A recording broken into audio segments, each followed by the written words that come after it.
Did we mention that? Did I mention that you were the second person who knew about my childhood sexual abuse? No, you didn't say that yet. But it's a very dark time. Because while you were telling me, I didn't know what to do with that. You know, being 20, you and I were 20 years old. Being 20, you don't know what to do with that information. But I was sad because it made you sad. And, you know, I remember praying about that and asking God to help you, just to hold you, because you were hurting. It was deep. It was deep, but you were not the kind to tell everybody. You're just this quiet person, you know, but you have a way of putting things away somewhere in your mind. I don't know how you do that. I couldn't function that way, but you had a way of just putting it away as if nothing ever happened. Yeah. And no one would have known that anything like that would have happened to a nice person like you. Yeah. But when you talk about putting it away, I did by stuffing it down, but then it came out. I was able to hide in work. You hide it well. Yeah. Yeah.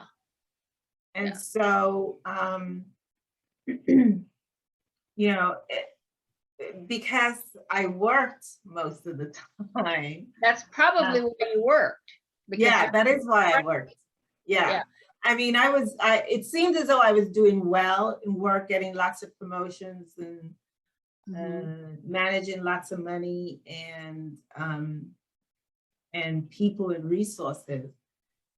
But I did that so well because that's all I was doing. But you did it. Yeah. Workaholic, that's what they call that. Workaholic, yeah. So, you know, that's a lesson to know. I'd call you late at night and you're still at work. I'm like, what are you doing at work? Yeah. You're working. Oh, Lord. Yes. Yeah, working. Yes. But I had to take a little break when I sent Jermaine there up to you. He had fun and you were able to take a few days off and spend it with him, and he just loved it. He just loved it. I don't think I've ever really thanked you for that. You were the other mother that my children had. I couldn't have done it without you. I just want you to know. I couldn't have. There's no way I could have. But you know, when I was at my wit's end, there was Rose to call.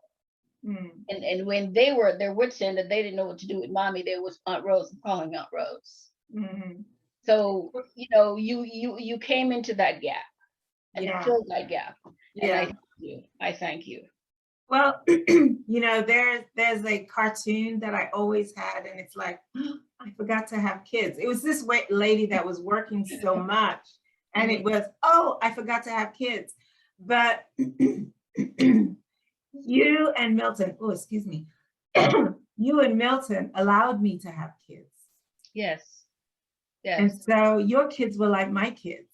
Yes. And they would call me whenever they wanted to call me. Yes, they did. Whenever they wanted attention, you know, and they would talk about all kinds of stuff. All kinds of stuff. And when you had that boutique, oh yeah, you'll send them nice clothes, some boutique, and let me tell you. But I want you to know that Jermaine was buried in the suit, the last suit that you bought for him, which was beautiful. Yeah. Well, thank you so much for allowing me to be the mom that You're the mother of kids. I think you and my girlfriend Joan allowed me to be mommy, and thank you for confidence that you and Milton had in me. Absolutely. Not just you, but Milton also. And thank you for bearing my burdens, even though you didn't know what to do with the information that I shared with you, but for hanging with me for when I called you because some guy wanted to take me out and I'm clueless. Oh, geez. know what to do. I never knew which end was up and down when it came to relationships, but I want to thank you for just listening and guiding and redirecting me and just sharing and thank you for the laughter, you know, through it You all. said no to some really nice guys. Yeah. You really did. Yeah, But it's okay.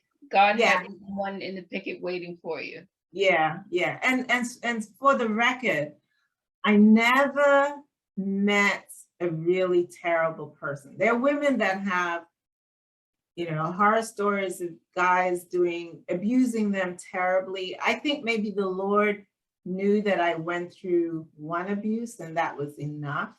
Yes. But there were some fantastic people, and if they by any chance see this video, there were some really fantastic people out there who are now all settled, I think, and gone on with their life. But yeah, I met some really incredible people. I was just such a broken person. I didn't know what to do. So thank God they moved on. That was the best thing that anybody could have done who interacted with me. And they are doing amazing things. They are doing amazing things. Yes, they are. So, during this holiday season, which is my favorite season of the year, I think it's fitting that, you know, we have this conversation where I can publicly thank you for just being that rock, being that wind beneath my wings.